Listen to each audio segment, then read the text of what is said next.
guys, bertemu lagi di channel kesayangan kita semua. Di video kali ini, kita akan membahas hal menarik mengenai salah satu suku minoritas di Indonesia. Sebelumnya jangan lupa like, komen dan subscribe channel ini agar channel ini dapat terus berkembang dan dapat memberikan informasi penting bagi kalian semua. Umumnya hampir semua kota di Indonesia, baik kota besar maupun kota kecil, pasti ada warga Tionghoanya. Namun tidak dengan kota satu ini. Jika kita berkunjung ke kota ini maka sangat sulit menemukan warga Tionghoa. Loh kok bisa? Iya dong. Nah, kota yang dimaksud adalah kota Pariaman, Sumatera Barat. Di kota ini ternyata sangat jarang ditemukan warga keturunan Tionghoa. Lantas kenapa bisa warga Tionghoa tidak ada di kota Pariaman? Berikut ini ulasannya. Pada awalnya warga Tionghoa cukup banyak di Pariaman. Keberadaan mereka sudah ada sejak abad ke-17. Warga Tionghoa datang ke Pariaman untuk berdagang karena pada saat itu di Pariaman dibangun sebuah pelabuhan terbuka oleh pihak Belanda dan menjadikan kota Pariaman ini sebagai kota perhimpunan komoditi ekspor yang dibawa dari daerah pedalaman Sumatera Barat.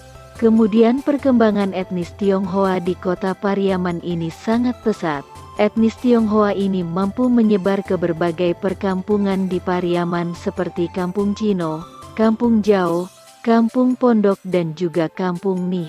Karena bisa menjadi perantara antara warga pribumi dengan Belanda, maka warga Tionghoa pun sangat disenangi oleh Belanda. Pada awalnya juga kehidupan warga Tionghoa dengan warga pribumi Minang di Pariaman sangat damai dan harmonis. Namun sejak kedatangan penjajah Jepang, semuanya pun berubah. Kedatangan penjajah Jepang sejak tahun 1942 telah membuat hubungan antara etnis Minang dan Tionghoa di Pariaman sedikit mulai mengalami keretakan. Etnis Tionghoa disebut dekat dengan penjajah Jepang yang merupakan musuh warga etnis Minang. Puncaknya terjadi pada tahun 1944. Saat itu, pejuang etnis Minang ingin menyergap pedati yang ditumpangi tentara Jepang yang sedang melintas ke arah Sungai Limau. Pedati yang berjumlah 4 ini ternyata sedang mengantarkan ransum sebagai persediaan tentara Jepang selama di Pariaman. Saat melintas di salah satu perkampungan yang sepi, para pejuang ini kemudian memberanikan diri menyergap salah satu pedati yang ditumpangi tentara Jepang. Mereka pun berhasil memberhentikan pedati tersebut. Sejumlah tentara Jepang berhasil ditawan oleh para pejuang dan kemudian disembunyikan di markas pejuang Pariaman. Setibanya di tujuan, tentara Jepang lainnya baru menyadari bahwa ada rekan mereka yang hilang. Untuk mencari rekannya ini, tentara Jepang lainnya melakukan penyisiran di lokasi tempat mereka melintas tadi. Beberapa saat kemudian, tentara ini mendapatkan informasi bahwa rekannya hilang akibat ditangkap dan ditawan oleh pejuang Pariaman di markas milik pejuang Pariaman. Keesokan harinya, markas pejuang Pariaman ini dikepung.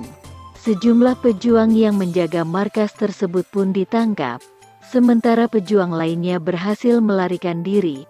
Para pejuang ini heran kenapa tentara Jepang mengetahui markas mereka. Para pejuang ini pun melakukan investigasi. Dari investigasi yang dilakukan, para pejuang ini mencurigai seorang etnis Tionghoa bernama Tugan yang membocorkan lokasi markas para pejuang ini.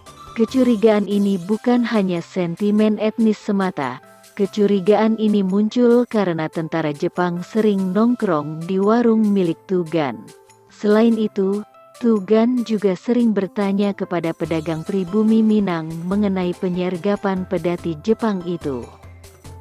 Untuk memastikan kecurigaan ini, sejumlah pejuang pun menyuruh anak-anak untuk menguping dan mematai-matai percakapan antara tentara Jepang dengan Tugan. Ternyata kecurigaan mereka benar. Tugan dan adik perempuannya selama ini menjadi mata-mata pejuang dan kemudian memberikan informasinya kepada tentara Jepang. Hal ini pun membuat pejuang Minang menjadi marah. Sejumlah pejuang pun kemudian membunuh Tugan dan adik perempuannya dengan cara menggorok leher mereka menggunakan kansas kaleng roti. Keesokan harinya, para pejuang kemudian meletakkan jenazah Tugan dan adiknya di Tugu Tabuik untuk memperingatkan warga agar tidak berkhianat dan menjadi mata-mata tentara Jepang. Sejumlah warga Tionghoa menduga hal tersebut merupakan sentimen etnis sehingga mereka pun melarikan diri dan keluar dari kota Pariaman karena takut bernasib sama dengan Tugan. Hingga akhirnya tidak ada satupun warga Tionghoa yang tersisa di kota Pariaman. Peristiwa ini pun dikenal dengan sebutan Kanso 44 atau Kansas 44. Nah, itulah sekelumit kisah mengenai kota tanpa etnis Tionghoa di Indonesia yakni kota Pariaman, Sumatera Barat. Ternyata ada latar belakang sejarah kenapa tidak ada etnis Tionghoa di kota terbesar ketiga di Sumatera Barat ini. Semoga video ini dapat memberikan informasi penting bagi kalian semua. Jangan lupa like, komen dan subscribe channel ini agar channel ini dapat terus berkembang. Terima kasih karena telah menonton video ini sampai selesai. Salam Bhinneka Tunggal Ika. Sampai jumpa di video selanjutnya.